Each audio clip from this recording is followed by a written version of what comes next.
Welcome back. आप देख रहे हैं कहानी कुर्सी की। मैं सौरभ आपके साथ। पहले चरण की वोटिंग इस वक्त चल रही है और आप सब भी ये जानना चाहते होंगे हो क्या रहा है चुनाव के अंदर, माहौल क्या बना। आखिर मोदी जी का 400 पार वाला माहौल दिखाई दे रहा है या राहुल गांधी जी का 150 भाजपा वाला माहौल दिखाई दे रहा है, जमीन पर है क्या। हमने आप बहुत सारे रिपोर्टर्स के जरिए अपने अलग अलग कॉन्स्टिट्यूएंसीज में आपको लोगों की बातें सुनवाई। मोटे तौर पर क्या बात सुनाई थी? मुद्दा मोदी, वोट मोदी के नाम पर।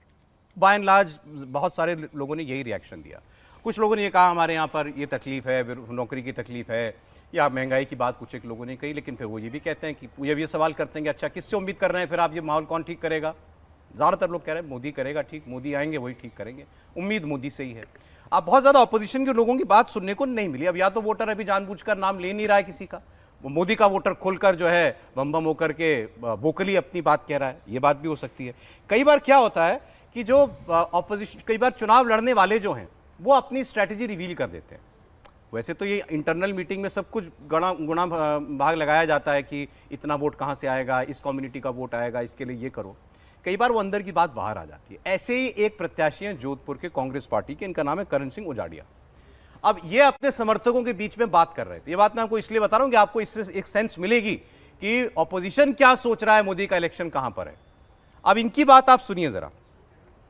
इन्होंने ये कहा कि मोदी का देश में अपना 18% का वोट है। फर्क समझिएगा, इन्होंने कहा मोदी का अपना 18% का वोट है, और ये बात ये बिल्कुल सही कह रहे हैं। भाजपा का वोट जो भी होगा 25%, 28%, 30%, वो अलग बात है। उसके ऊपर मोदी का वोट है 18% का पूरे देश के अंदर।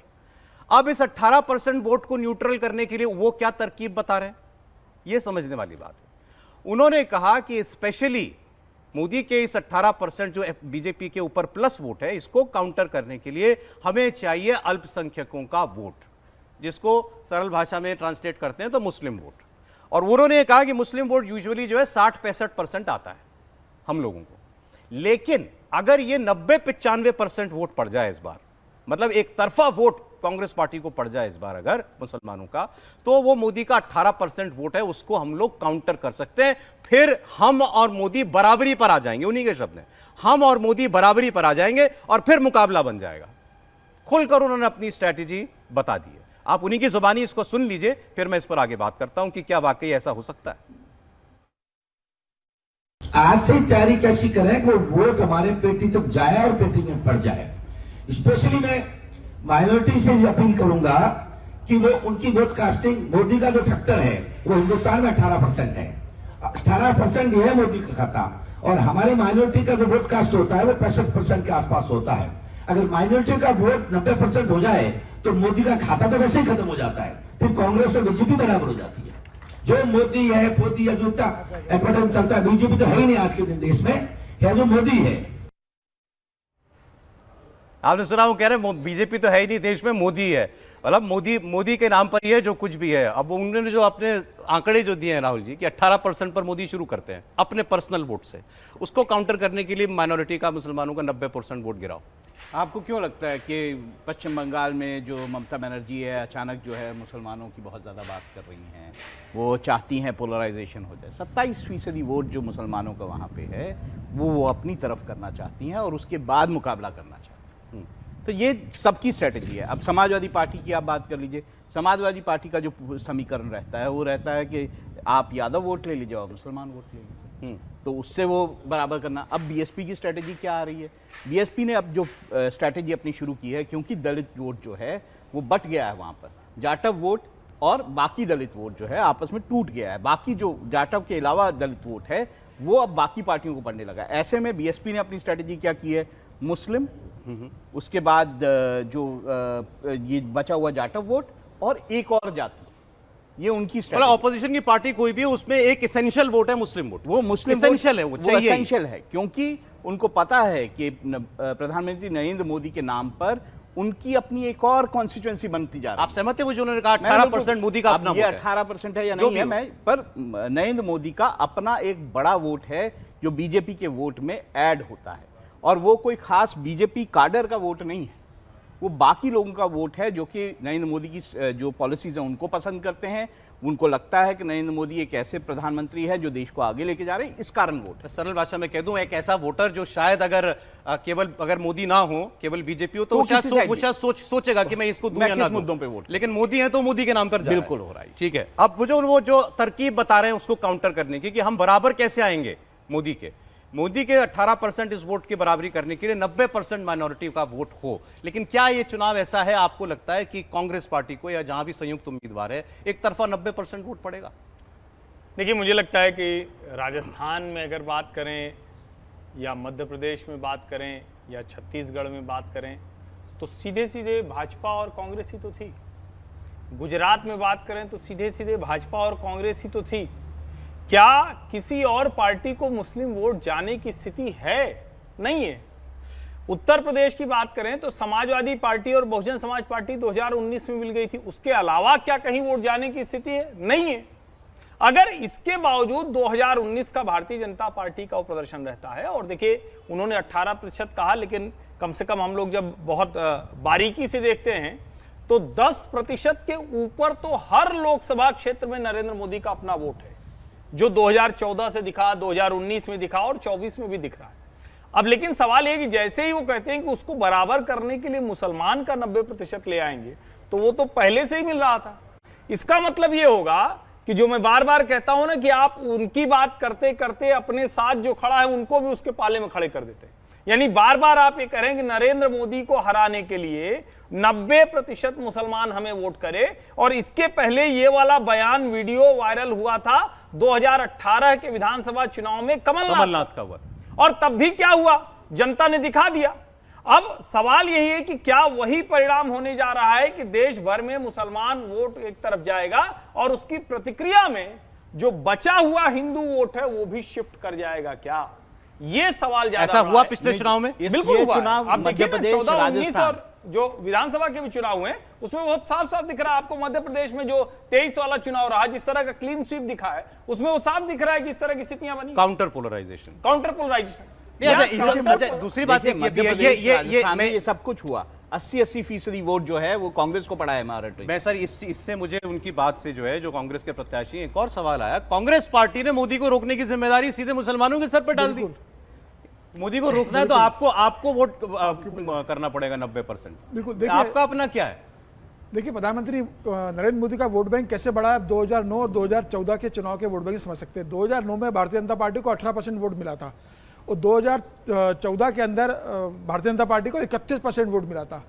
इतना बड़ा वोट बैंक का जो फर्क पड़ा है वो बात नरेंद्र मोदी के चुनाव प्रचार अभियान समझने, नरेंद्र मोदी के मुख्य प्रधानमंत्री पद के दावेदार बनने के कारण यह वोट बढ़ा था। और 5 साल के कार्यकाल के बाद 2019 के अंदर फिर 37.5% वोट मिला। मतलब जो 2014 में वोट पड़ा था उससे 6 से 7% ज़्यादा वोट भारतीय जनता पार्टी का बढ़ जाता है। प्रधानमंत्री के कारण हर कॉन्स्टिट्यूंसी के अंदर 10 से 12% का extra vote Bharatiya Janata party को मिलता है। और ये बात मुस्लिम समाज कांग्रेस जानती है। ये बात ठीक है कि आज जिस कांग्रेस कैंडिडेट ने कहा है वह सार्वजनिक रूप से कह दिया है। बंद कमरे में ये समाजवादी पार्टी भी बोलती है, ये लालू प्रसाद यादव भी कहते हैं, ये स्टालिन भी बोलते हैं, और ये कांग्रेस भी बोलती है कि प्रधानमंत्री मोदी का एक बड़ा वोट बैंक तैयार हो गया है। अगर प्रधानमंत्री मोदी को रोकना होगा तो मुसलमानों को इकट्ठा करना होगा। और यही कारण रहा कि जब राम जन्मभूमि की प्राण प्रतिष्ठा का कार्यक्रम हुआ तो कोई भी वहाँ नहीं गया। ये जानते हैं कि इन्हें प्रधानमंत्री मोदी को हिंदू का वोट मिलता है, अल्पसंख्यक दलितों का वोट मिलता है, पिछड़ी जातियों का मिलता है। अब विपक्ष के पास सिर्फ और सिर्फ अल्पसंख्यक वोटों का जो प्रधानमंत्री मोदी ने खुलकर कहा ना एक रैली में कि ये लोग प्राण प्रतिष्ठा के कार्यक्रम में इसलिए आए कि एक खास कम्युनिटी को प्रधानमंत्री मोदी कहते हैं कि तुष्टिकरण की राजनीति विपक्ष कर रहा है। ये सब मिले इसलिए थे। समाजवादी पार्टी को कांग्रेस को लेने की क्या जरूरत थी? उत्तर प्रदेश में कोई वोट बैंक कांग्रेस का नहीं, लेकिन समाजवादी पार्टी जानती है कि जो 4 से 5% वोट बैंक बचा हुआ है उसमें अगर 2.5 से 3% मुस्लिम वोट बैंक होगा तो वो भटके नहीं, हमारे साथ जुड़ा रहे। अब अगर ये बिहार के अंदर है और यह पूरा विपक्ष सिर्फ मुस्लिम वोट के लिए जुड़ा अगर हुआ ये स्ट्रैटेजी है कि मुसलमान का 90% वोट कम से कम चाहिए, तब आप बराबरी पर भाजपा के खड़े हो पाओगे, मोदी के बराबर खड़े हो पाओगे। तो आज तो टेस्ट केस है हमारे सामने। पश्चिमी यूपी की सारी जो जहां कॉन्स्टिट्यूंसीज हैं मुस्लिम वोट है, वहां पर अच्छी खासी तादाद में। वहां की रिपोर्ट आपको क्या इशारा कर रही है? देखिए, एक तो ये है कि इसमें मुझे कोई भ्रम नहीं दिखता है कि मुस्लिम वोट बहुतायत गठजोड़ के साथ ही जाए, लेकिन डिवाइड नहीं हो रहा बसपा में, बहुत ज्यादा नहीं। लेकिन जहां जहां बहुजन समाज पार्टी ने मुस्लिम प्रत्याशी खड़ा किया है, कोई कुछ भी कहे, लेकिन बसपा का मुस्लिम प्रत्याशी खड़ा होगा तो कुछ मत तो वो ले ही जाएगा। अगर नहीं रहता, साथ में रहता, तो उसका दूसरा प्रभाव होता, तो कहीं न कहीं वो कुछ असर डालेगा। लेकिन इसका एक दूसरा पहलू है। हम लोग कहानी कुर्सी की में लगातार एक बात चर्चा करते थे, वो एक दिन तो पूरा शो आपने उसी पे किया था कि कहीं ये 400 वाले पे ओवर कॉन्फिडेंट तो नहीं हो गए भाजपा के लोग। भाजपा का मतदाता घर से निकलेगा ही नहीं, वो तो कहेगा कि भाई 400 जीत ही रहे, हमारे वोट से क्या होगा। लेकिन ये जो मत प्रतिशत दिख रहा है, जो कतार दिख रही है, इसका मतलब कि बीजेपी का वोटर भी, और विशेष करके जो मुस्लिम बहुल कॉन्स्टिट्यूएंसीज हैं उसमें भी बीजेपी का वोटर भी सतर्क है, सावधान दिख रहा है। और उधर तो निश्चित तौर पर एक साथ सारा वोट पड़ रहा है, इसमें मुझे कोई भ्रम नहीं दिखता, कोई भ्रम नहीं दिखता। तो जगह जगह जो कुछ हमें हायर परसेंटेज वोटिंग दिखाई दे रही है, आप करें दोनों तरफ के लोग निकल दोनों तरफ के लोग निकले हैं। और मैं ये मानता हूं कि इस बार का पोलिंग परसेंटेज अभी तक जो दिख रहा है, जो लक्षण है, संकेत है, पिछली बार से ज्यादा एक बात आपने नोटिस करी यूपी के अंदर, भाई हमने देखिए, अब मेरे रिपोर्टर्स थे, हमने 1 घंटा उनसे बात की है, रामपुर में, नगीना में, कैराना में, मुजफ्फरनगर में। मैं केवल अभी यूपी की बात कर रहा हूं, ये तो घोर मुस्लिम कॉन्स्टिट्यूएंसीज है। एक बात है, आपको कहीं सहारनपुर कहीं इसमें नाम दिखाई दिया राहुल गांधी का या अखिलेश यादव का किसी की जुबान पर? देखिए, मेरे लिए सरप्राइजिंग था। ये भी एक बड़ा रोचक है। जब आप भारतीय जनता पार्टी के समर्थक मतदाता से बात करते हैं तो वहां सीधे नाम आता है मोदी, लेकिन जब उनके समर्थक से बात करेंगे तो वो कहेगा कि इकरा हसन जीत रही है, वो बताएगा कि ये इमरान मसूद जीत रहा है, वो बताएगा कि हरेन मलिक की स्थिति ठीक है, वो मतलब एक कैंडिडेट की बात कर रहा है। सही बात है। यानी उसको ये भरोसा नहीं है कि राहुल गांधी या अखिलेश यादव ये वोट बढ़ा पाएंगे। और ये अपने आप में बहुत, जिसको हम कहने कि सबसे बड़ा डिफरेंशिएटर जो है वो यही इस चुनाव का, वो फोकस्ड है कि मुझे कि नाम आते ही इधर आपको मोदी दिखते हैं, उधर आप कुछ भी बात कर लीजिए, अंत में कहता है अच्छा ठीक है, प्रत्याशी जीतने लायक है क्या, अगर वो दमदार होगा तो शायद जीत जाए। नहीं, वो फोकस्ड है, मुझे उसको वोट देना है जो बीजेपी को हराएगा। बिल्कुल, इसीलिए वो नाम प्रत्याशी का ले रहा। आपने सही पकड़ा राहुल जी। देखिए, बड़ा साफ है, जैसे हम बात कर रहे हैं, सहारनपुर में जो है माजिद अली बीएसपी ने अगर दिया है कैंडिडेट, तो वो बाकायदा जो कांग्रेस का इमरान मसूद है उनका वोट काटेगा। अगर मैं मुरादाबाद की बात करूं, मोहम्मद इरफान जो हैं, अगर उनको वोट दिया गया है तो वो एसपी की चाहे रुचि वीरा खड़ी हुई है, लेकिन वो वोट काटेगा जो मुस्लिम वोट समाजवादी पार्टी को कैंडिडेट को जाना है। अब इसमें कोई दोनों मुस्लिम कैंडिडेट नहीं है, लेकिन समाजवादी पार्टी का जो मुस्लिम वोट है उसमें ये अगर समय कम है, मुझे तो आप अपना असेसमेंट बताइए। आज पहले चले से वो कहता है ना कि वो एक चावल का दाना पकड़ कर अंदाजा हो जाता है कि पका कि नहीं पका। आज से क्या पता देखिए, आज पता देखिए बिल्कुल साफ है कि देखिए, हम ये मानते हैं, ये हम जानते भी हैं कि ये चुनाव, मैंने पहले भी कहा था कि ये चुनाव जो है बीजेपी को चुनाव है, खासतौर से नरेंद्र मोदी का चुनाव है।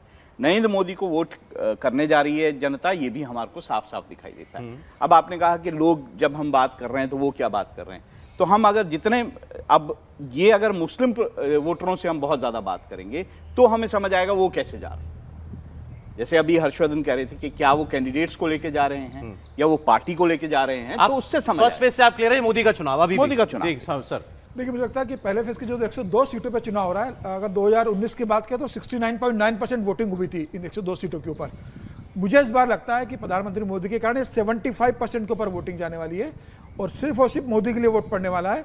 मुसलमान के लिए वोट बढ़ेगा अगर, तो मतलब मोदी के लिए वोट, बिल्कुल दोनों पक्ष से वोट निकलेंगे। दूसरा पक्ष भी कोशिश करेगा कि प्रधानमंत्री मोदी को रोकना है तो ज्यादा ज्यादा वोटिंग करो।